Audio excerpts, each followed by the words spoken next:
Nou kuier ons, en een van die goed wat ons goed doen, is om vir julle al die inligting te bring. Al die stories agter die storie, hoe dit gebeur, hoe die wenners presteer, wat altyd die verskil maak. En ons het vandag 'n wonderlike voorreg om hier langs Rodeplaatdam te sit en net 'n bietjie te kuier, en ek kuier met die veterane SA kampioen in die A-afdeling. Martin Jansen van Vuur en ek noem hom Fires. Fires, baie welkom hier by ons. Dankie dat jy die moeite gedoen het om hiernatoe te ry en met ons te kom gesels. Dankie Werner, se eer. Baie dankie. Daai goue medalje om die nek, SA's, jy weet, vir veterane. Ek voel altyd jy het al baie jare se hengel agter jou. Maar as jy nou nog steeds by SA's kom en jy kan wegstap met die goue medalje, hoe voel 'n mens? Sjoe, ek dink dit raak ons maar altyd emosioneel. Ek is seker daarvan die huiswerk wat jy gedoen het en die vrugte wat jy, of die boom wat jy geplant het om daai vrugte te gaan pluk. Gee jou een groot breë bos. En die ervaring wat jy optel met dit, Werner, is deelbaar. Ja. Ek wil niks vir myself hou vandag nie. Ek wil alles deel. Ek wil hê die hengelaars moet sien waarmee ek besig was. Ja. Jy weet, op 61 het ek nie gedink dit is meer moontlik om 100 vis te vang nie. Okay, kom ons praat 'n bietjie oor die SA's. Eerstens, hoeveel spanne was daar by die veterane SA's? 14 spanne gewees. So 14 spanne, so jy moes top gewees het in jou elke sone, het jy elke sone elke dag gewen? Ja. Hoeveel vis oor die 3 dae? Is 106, 84 en 110. 2 dae oor die 100 vis. 2 dae oor die 100 vis. Vir 'n veteraan, meer as 60 jaar oud, by Bloemhof. Was nie massive vis nie, was kleinerige vis. Die 100 vis was so 30 kilos gewees. Maar 30 kg se vis vir 'n 100 vis is nog steeds 'n goeie 300 gram gemiddeld per vis. Dis reg. So dit was baie mooi. Kom ons praat gou-gou 'n bietjie tegnies oor aas, voer en stroppe. Wat was die plan wat op die einde van die dag die beste gewerk het? Wel, met die Proumania finaal het ek die eerste dag 44 vis gevang. En ek wil nie met 'n draai kom nie. En die tweede dag het ek 106 gevang. So daar was klaar 'n leerpunt gewees tussen die eerste dag en die tweede dag. Ek het my regtig mos dood gehardloop. En op die einde van die dag sê ek, waaroor? Pace jouself, kom tot jou punt. Om te jaag gaan jy by niks uitkom nie. En ek het verneem die dam gaan water kry, want ons het voor Desember maand baie min reën gehad. Ja, maar die Proumania final was die daar waterdoel onder gewees, ons op die sand gesit. Dit was so my benadering tot die dam sou gewees het, daar's nuwe water wat inkom. Nuwe water beteken vir my daar's nuwe suurstofmolekules wat inkom. Daar's 'n nuwe iets wat inkom.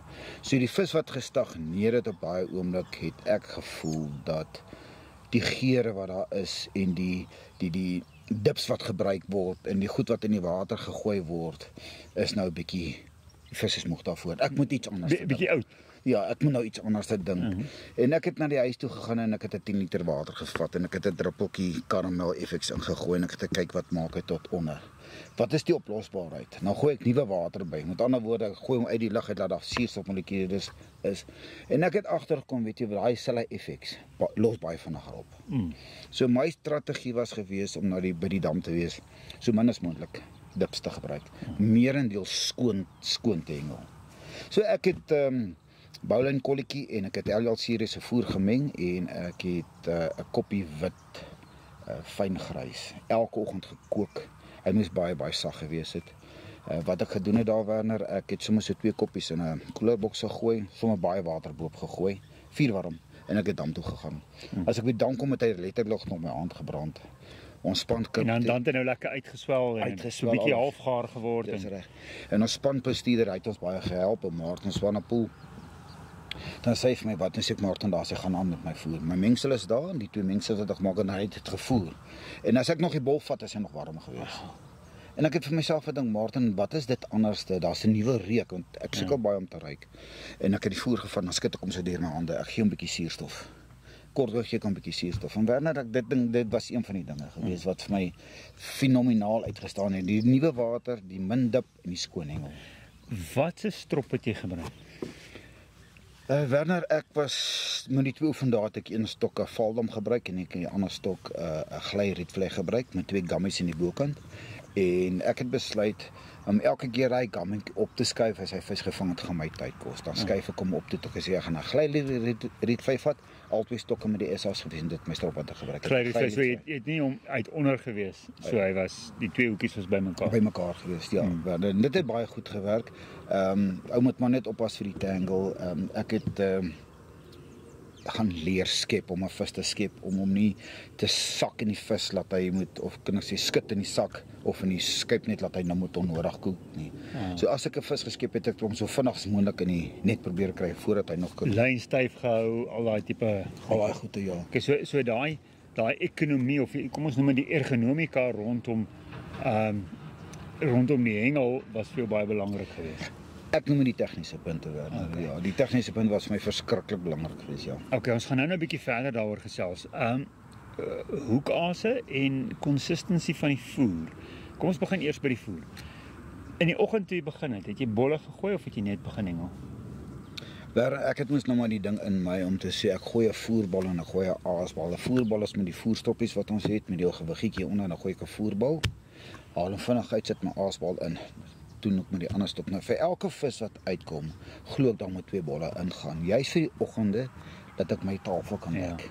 En ek het vir die eerste uur het ek so gehengel. So waar my maat byvoorbeeld 5 vis gevang het ek miskien ook 5 vis gevang, maar ek het 10 bolle gehad. Okay. En dis hoe ek my tafel gedek het, ja. Okay, so jy het nie gestaan 10 bolle gegooi, groot plek gekry nie, jy het hom so stelselmatig gebou, maar elke keer wat jy uitgehaal het, het jy 2 bolle gegooi. Dis reg. Werner, ek is net bietjie bang, ek is net bietjie bang vir baie voer in die oggende. As jy klein vis voor jou is en daar val 10, 15 bolle.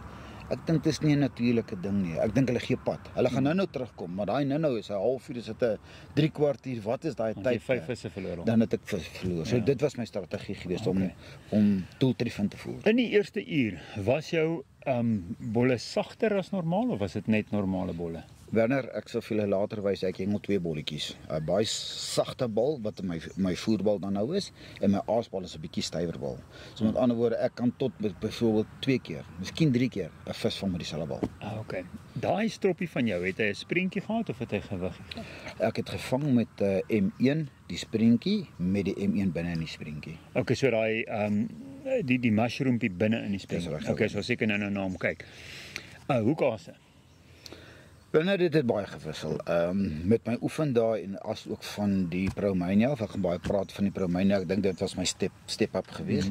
Het ek gehengel met 'n wit amandeldeegie. Ek het so 4 bolletjies amandel gevat en 'n halwe bolletjie kondensmelk. Ek het dit deurmekaar gegooi. Ek het dit in 'n containertjie gegooi. En kom ek by die dam, dan vat ek 2 lepeltjies van daai en 4 lepeltjies water, gewone water, verkieslik kookwater, laat ek net die kalk 'n bietjie neutraliseer en dan maak ek my deegie daarvan. Ek het elke oggend met daai amandeldeegie begin. Okay. Die linkerkant stok het ek gehengel garlic oezertjie en die regterkant se stok het hy baie afgewissel. Ek het 'n wintergreen gegooi, ek het 'n Thomse gras gegooi, maar my konstantiteit was gewees op die linkerkant se stok. Okay. As hy bietjie dood gaan, weet ek moet nou bietjie iets aanpas. Ja. Okay. Goed. Ek wil nou terugkom op die punt voordat ons nou gaan kyk wat jy gedoen het. Die ergonomika, die tegniese punte en hoe jy gehengel het. Uit 'n persentasie oogpunt, hoeveel persent dink jy het dit 'n verskil gemaak versus goed soos aas en strop en so? Okay, Werner, ek sien waartoe dit gaan. Ja, ek geniet die vraag. Ek gaan sê 80%. Okay. So 80% was, kom ons sê, beheerbaar. Dit was nie afhanklik van die vis nie, dit was nie afhanklik van die water nie, dit was nie afhanklik van waar jy gegooi het nie. Dit was alles beheerbaar oor hoe jy as 'n hengelaar kon operate. Dis reg. Dis reg. Okay. Hoe het jy daai voorbereiding gedoen? Werner, ek het baie rondgebel. Ek het baie inligting probeer in. Limpopo se juniortjies het goed gedoen daar. Van my vriende het goed gedoen. En almal het net vir my gesê daar's verskriklik baie klein vis. Berei jou voor vir die klein vis. Vraak aas. Dit is mos maar 'n seerpunt vir ons hengelaars. Elke het mos maar sy geheim en hulle wil nie deel nie en toe ek gaan sit en ek het gesit en dink, Martin, wat het jy eerste dag gedoen? Wat het jy tweede dag gedoen? Dink. En een ding wat ek so vanaf jou kan opnoem herinner wat vir my verskriklik belangrik was, as ek my bal gooi, moet hy die klip vang in die lug, dat hy 'n plomp geluid maak. As ek daai bal gooi en hy maak so, was nie is of jy visbang is daarvoor. Ek dink kom ons stap na jou kas toe en ons gaan kyk en wys jy vir ons wat is die goed wat jy in en om jou kas en jou as hengelaar self anders gedoen het. Maak so. Okay, kom ons gaan kyk 'n bietjie. Nou Martin het ook vir my vroeër gesê hy het nie by Dam gaan oefen nie, hy het op die rugbyveld gaan oefen en hy het hierdie hele storie ingeoefen van hoe om te hengel. So kom ons gaan kyk hoe het hy dit gedoen.